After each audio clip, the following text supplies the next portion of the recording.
Am I the a-hole for divorcing my husband and leave him with a kid after finding out I'm not biologically the mom? I can't believe my life has come to this.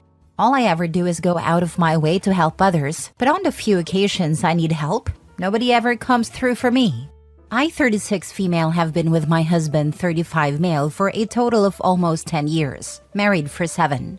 We had what I thought was my child by surrogate over 2 years ago, because after 4 years of trying to conceive with no success despite medical interventions, it turns out I am unable to carry a child to term.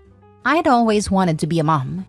Devastated is an understatement regarding how I felt when I found out I have a medical condition that would make it nearly impossible to carry a baby to term.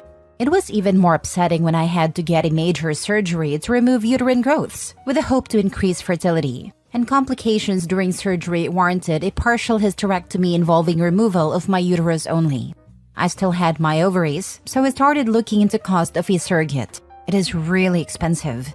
My close friend since college, who'd already had 2 kids of her own, offered to serve as the surrogate for us to cut down on costs. After 2 disappointing IVF sessions that did not result in pregnancy, she became pregnant on the 3rd try and carried a boy to term for us. I was so happy and busy after the birth, between being a mom and returning to work after a 4-week parental leave, so I didn't notice any warning signs. I should have noticed the red flags and warning signs early on, but I did not because I was so exhausted from working so much at my stressful job and 2 part-time jobs to cover most of the bills, and anticipated medical and legal costs associated with his friend becoming our surrogate. I was the primary breadwinner. My friend and my husband started talking more, and I would sometimes come home from my weekend job to find her already hanging out at our house when my husband was there. I chalked it up as innocuous, and it's good for her to know my husband better, since she was in the process of hopefully carrying our child for us. I was grateful to have someone helping us have a child. I also thought it weird that our son has brown eyes when both of us have blue. Then I found out that while this isn't common, it's possible sometimes due to many genes controlling eye color. Recently, it all came to a head when I took our son to a doctor's appointment and they did metabolic panel and blood tests, which showed that he had a blood type that is not biologically possible to have with me as his mother. He's B positive, I'm A positive, husband is O positive. Immediately, I started worrying it was the fertility clinic's fault and that they messed up and implanted a wrong embryo. I started lining up lawyer consultations to possibly sue the clinic and looked into having a DNA parentage test done. The test results showed that I am not the mother, but my husband still is the father. I was heartbroken and angrier than ever. Talked to lawyers about medical malpractice at the fertility clinic we'd used. Then my husband confessed that he'd slept with my friend, our surrogate, on a few different occasions during our struggle to have her get pregnant with our embryos. This means what I thought was our son conceived by IVF and carried with a surrogate isn't my son at all, and was in fact conceived the old-fashioned way, which I can't ever do. Livid and absolutely broken at the same time doesn't even begin to describe how I feel. I have been breaking down into crying spells over and over again about this. He claims he didn't ever think pregnancy could result because he pulled out, and he had always assumed that he was the reason for our earlier struggles to conceive, both before my hysterectomy and during IVF insemination process with his friend. I felt an immediate triple betrayal, from what was supposed to be my husband, my friend, and now knowing my child isn't even really mine. I had such white-hot rage and delirium, I immediately left home and stayed at a hotel for almost a week, before asking my parents to let me stay at home for a while. I admit I left our son with him. I am now filing divorce because he cheated and betrayed me in the worst possible way. I have also cut off my friendship with my friend, the surrogate, and feel afraid to trust anyone else now. I have seen a divorce lawyer to see about giving up my legal rights to this kid, so I don't have to face such betrayal or owe child support. My husband and friend/surrogate admit they were wrong and keep apologizing, but also called me immature and heartless to just give up on my son like that. My parents also say I can't just give up on a kid that I went through so many legal and medical hoops to have. When I told them I refused to stay in a cheater marriage and I'd rather adopt someday with a better, more trustworthy partner, they also told me I was wrong, and that maintaining my parental rights isn't much different than if I adopted outright. They said it isn't blood that makes a family. They're all about me divorcing my cheater husband, but keep telling me I'm making a mistake giving up my parental rights. Some of my other friends agree with what I'm doing. If you admitted they weren't big enough to swallow pride and care for an affair baby, or to see daily reminders of my friend/surrogate's betrayal every time I look at her son. I just want a clean break and a fresh start. I'm also looking at relocating several states away. Am I the a-hole to give up my parental rights in a divorce because a kid I paid a lot of money to have born by surrogacy isn't biologically mine at all but the surrogates? Now for the top comments. No, you're not the a-hole. You've suffered a terrible betrayal. Only you can say what's best for you. Personally, I wouldn't be able to look at the child without being hit with the betrayal again and again. Your parents and friends don't have to actually deal with the situation. They don't get a vote. Your soon-to-be ex is a real piece of work. You're immature? I would want to throw up if I was in the same room with him. Please get some therapy to work through this. Don't let these two a-holes hold you back from living your best life. It feels like biological maternity shouldn't matter that much, when it means I am finally fulfilling my dream of becoming a mother. He says that if I adopt someday, I'm still going to have to raise a child that is not biologically mine. He has reminded me about what a depressive wreck I was during the infertility, the aftermath of my partial hysterectomy, and how it put him through the ringer because I was obsessed with wanting to have a child. He claims that I pushed him away with my baby obsession and he couldn't deal with me anymore, and that's why he started spraying the way he did. He also says that I can't just turn my back on a child when I legally signed all the paperwork, which is similar to adoption paperwork since the state doesn't readily recognize a child born to a surrogate to be the couple's child, since they base it on the person who gave birth to the child as being the legal mother, until paperwork is signed that transfers the rights over. He also claimed that I am going to have a difficult battle ahead of me trying to reverse that. Not a-hole. One of the things that gets me is that you are working extra jobs to pay for the surrogacy, which I am assuming included her medical bills and financially supporting her. I would speak to a solicitor about suing her for your money back. She knew that if she was having sex, then there was always a chance that the child was biologically hers. Oh, this. She likely signed a lot of legal forms about this stuff, including one about sleeping with anyone while undergoing fertility treatments.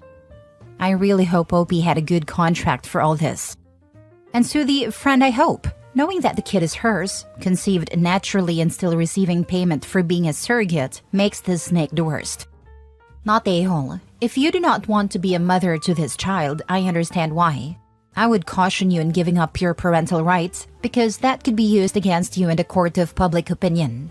I would talk to a lawyer about a breach of contract, since she was supposed to carry a baby that was genetically yours, then look into having your name removed from the birth certificate. The child was conceived through cheating, and you were made to believe this child was conceived through IVF. There could be an argument there to have you removed from the birth certificate. Doing this makes it perfectly clear you were never the mother of this child, as opposed to a bitter woman who gave up her parental rights out of spite when she got the news that the baby she always wanted did not meet her exacting standards. And believe me, this will be the way your ex and the ex-friend will paint it. Also, doing it this way forced the ex-friend to face the repercussions of what she did.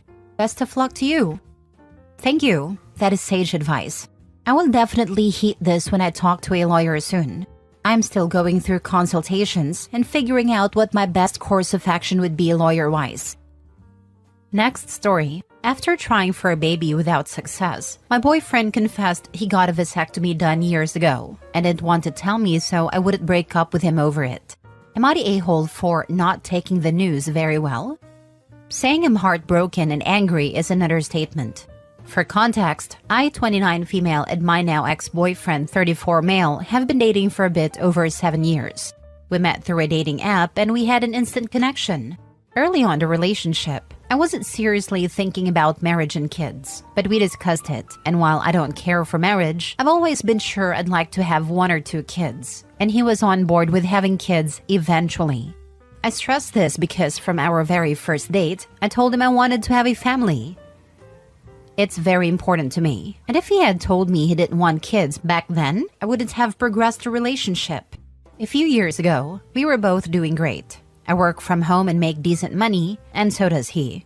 We had just bought our first home together, so I suggested we could start trying for kids within the next few years. He was up for it, and seemed as enthusiastic as I was. But then, although we were actively trying for a baby, I wasn't getting pregnant. I started having severe anxiety over it. I thought there was something wrong with me. I started taking vitamins, eating healthier, exercising more, but I couldn't get pregnant. Not being able to get pregnant severely affected my self-esteem. Why can some people get pregnant despite using birth control perfectly, and I couldn't get pregnant even while tracking my periods and doing everything right? I felt like crap. My boyfriend tried to brush it off, saying that it was okay, or that maybe we're just not meant to be parents, and then would stress how great our relationship was, how maybe me not getting pregnant was a sign, and that even if we didn't have kids, we could be a dank couple and enjoy life. Now, while there's nothing wrong with being child-free, that's not the life I personally want. If I can't have kids biologically, I'm perfectly fine adopting or fostering. But in my future, I've always envisioned having a family with kids. And that's what I've worked my butt off for all those years. Anyway, to cut it short, after a year and a half of trying with no success, I decided to visit a fertility clinic and get a few tests done to check my fertility.